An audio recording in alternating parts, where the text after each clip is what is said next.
Le président de la République, au cours de son message, et particulièrement de la conférence de presse qui a été faite après le message, le discours de fin d'année, a tenu une importante conférence de presse avec un groupe réduit de journalistes et en langue nationale.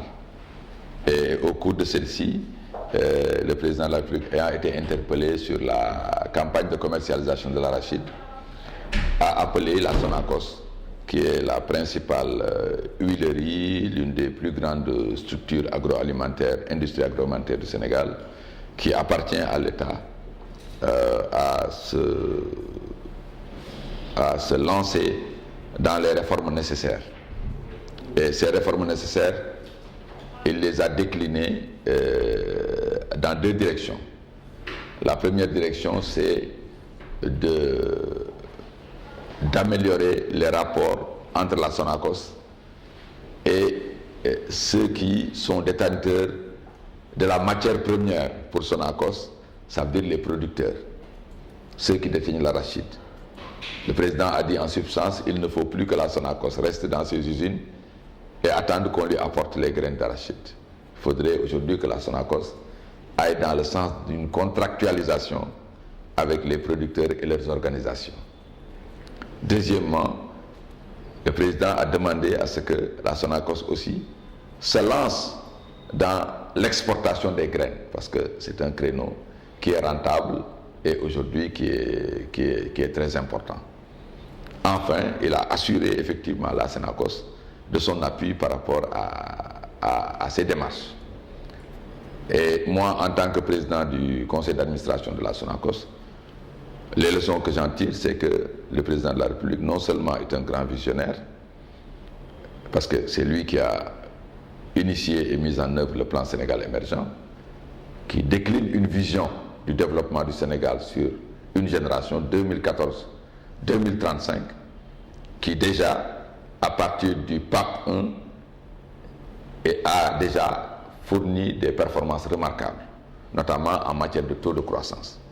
Le Sénégal est allé jusqu'à dépasser jusqu'à 7,2% de taux de croissance, avec un taux de croissance moyen depuis l'instauration du plan Sénégal émergent, un taux moyen de plus de 6%, avec un revenu par tête du Sénégal qui aujourd'hui dépasse les $2000. Donc je pense que ça, c'est des performances importantes. Mais aussi sur le plan sectoriel, nous avons vu que le président a fait faire à un certain nombre de secteurs, dont l'agriculture, des bons extraordinaires.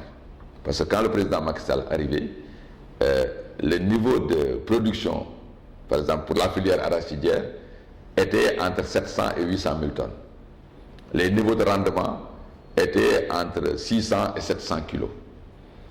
Aujourd'hui, le Sénégal non seulement a dépassé le million de tonnes, l'année dernière nous étions à 1 450 000 tonnes, mais cette année-ci nous sommes à plus de 1 826 000 tonnes et plus. Cela classe le Sénégal au deuxième rang des pays producteurs d'arachide de l'Afrique, derrière le Nigeria. Après, et ex aequo avec le Soudan, avec 1 800 000 tonnes. Du point de vue même des rendements, le Sénégal est à 1,2 tonne à l'hectare, là où le Soudan est à entre 600 et 700 kilos à l'hectare. Donc ça veut dire que c'est des performances remarquables. Sur le plan céréalier, le Sénégal aujourd'hui est presque à un taux d'autosuffisance de 95% en matière de production céréalière. Donc ça, c'est des bons remarquables.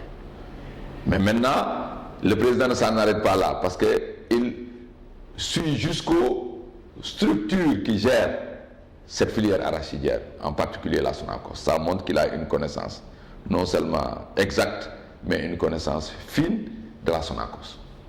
En fait, les problèmes qu'il vient de soulever sont les véritables problèmes de la Sonacos. Parce que depuis que la Sonagraine a été supprimée en 2001, nous avons vu que le Sénégal n'a cessé d'avoir à chaque campagne des difficultés en matière de commercialisation. Avant, c'était la surproduction, c'était la mévente, c'était les bons impayés.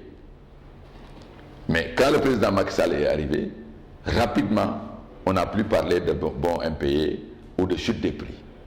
Le prix au producteur est passé de 2012 entre 2012 et 2020 de 165 francs le kilo à aujourd'hui plus de 250 francs le kilo. Donc presque une augmentation de plus de 40% du prix au producteur.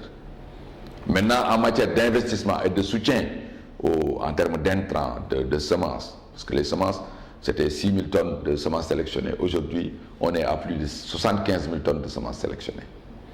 Au niveau des engrais, on a taquiné les 70 000 tonnes d'engrais. Aujourd'hui, on est à plus de 100 000 tonnes d'engrais. Par rapport au matériel agricole, vous avez vu, il y a une véritable mécanisation, une véritable modernisation de l'agriculture à partir de la mécanisation. Je ne parle pas maintenant des autres aspects. Maintenant, les directions qu'il a indiquées à la Sonacos veulent dire tout simplement aujourd'hui, il faut que la Sonacos aille vers un partenariat avec non seulement les organisations de producteurs, mais une contractualisation avec les producteurs à la base. Cela signifie quoi? Cela signifie que désormais, il va falloir que la Sonacos se lance dans la filière des semences sélectionnées, dans la fourniture d'engrais de qualité et à bon prix aux producteurs ou à leurs organisations. Que la Sonacos se lance dans la recherche pour des productions de plus grande qualité et en quantité suffisante. Que la Sonacos maîtrise tout ou au moins la moitié de son approvisionnement, quitte à peut-être aller chercher l'autre moitié sur le marché. Cela suppose des réformes sur le plan organisationnel au niveau de Sonacos. Cela suppose des réformes sur le plan stratégique. Est-ce qu'il ne faudrait pas aller retourner vers l'ancien système qui signifierait qu'on ait une huilerie qui ferait de l'huile et les produits dérivés dans le cadre d'une diversification et avoir une structure, une filiale, pour ne pas nommer cela, comme l'ancienne Sonagraines qui s'occuperait en fait de tous ces aspects, parce que c'est des aspects complexes. Ça suppose qu'avoir une présence régulière dans le monde rural, être présent dans les champs, dans les lieux d'exploitation. Donc ça suppose avoir une structure dédiée à cela. Et aujourd'hui, si on remarque, la Sonacos n'a presque plus d'ingénieurs agronomes. La graine, c'est les agronomes. Les semences, c'est les agronomes. Les engrais, c'est les agronomes. Le traitement phytosanitaire, le conditionnement des graines, etc. Ça, c'est des métiers agronomiques. Donc, je pense que peut-être une Sonagraines qui aurait moins les avatars de l'ancienne Sonagraines, ça veut dire la lourdeur en termes de charge, la lourdeur en termes de personnel, mais aussi la forte politisation qui avait fini par gréver les ressources un peu de la Sonagraines. Une Sonagraines rationalisée, parce qu'à partir du moment où on parle de partenariat, où on parle de contractualisation, ça veut dire qu'il y a non seulement un transfert de charges vers le partenaire, mais aussi il y a un transfert de responsabilité. Ça aiderait un peu à diminuer l'ensemble des charges. Donc une espèce de structure qui pourrait être peut-être une Sonacos graine, qui serait une filiale de Sonacos et qui serait une filiale ouverte aux organisations de producteurs, même dans son capital, aux gros producteurs, parce que l'agriculture sénégalaise aussi, c'est non seulement les organisations coopératives, pré-coopératives, etc., et communautaires à la base, mais c'est aussi un ensemble de gros producteurs. Et quand je parle de gros producteurs, je pense particulièrement à nos grands marabouts qui sont dans les campagnes et qui représentent l'un des piliers essentiels de notre agriculture et particulièrement du secteur arachidier. C'est des personnes physiques comme cela, mais en fait c'est des personnes qu'on peut appeler, excusez-moi le terme, des personnes communautaires. Parce que derrière chaque marabout, je ne dis pas, même pas il y a des organisations, mais il y a des communautés autour de ces marabouts. Donc le processus un peu de gestion de cette contractualisation non seulement doit prendre en compte les organisations de producteurs et les producteurs, mais aussi doit prendre en compte les gros producteurs. Et cela permettrait à nouveau de remettre le producteur au centre du processus de la filière. Parce que depuis pratiquement la dissolution de la Sonagraines, nous avons assisté avec le système Caro-Usine que l'OPS, l'organisme privé stockeur, est devenu le centre de la filière. Et l'OPS est un commerçant. Et lui, sa logique de fonctionnement, c'est la marge. Et la logique de la marge voudrait que, aussi bien au niveau des intrants, qu'ils engrangent le maximum de profit, mais aussi dans le processus de collecte des graines et de revente aux huiliers et à l'exportation, qu'ils engrangent le maximum de profit. Donc vous voyez, l'un dans l'autre, non seulement c'est les producteurs et l'État qui perdent, mais dans le processus de remontée des graines, c'est aussi les huileries, la communauté nationale et les producteurs qui perdent. Ça ne signifie pas qu'il faut faire liquider ou disparaître les OPS, mais il faut les remettre à leur juste place dans le cadre de la filière et faire du producteur le centre de la filière. Maintenant, cela, en perspective, va permettre à notre pays, parce que je le dis souvent, aujourd'hui, il est clair que le Sénégal, les 3 millions de tonnes d'arachide pour le Sénégal sont à portée de main. Je pense que ces réformes, avec la création d'une structure de la Sonacos, d'une filiale de la Sonacos, qui s'occuperait des graines, pourraient booster en fait le producteur.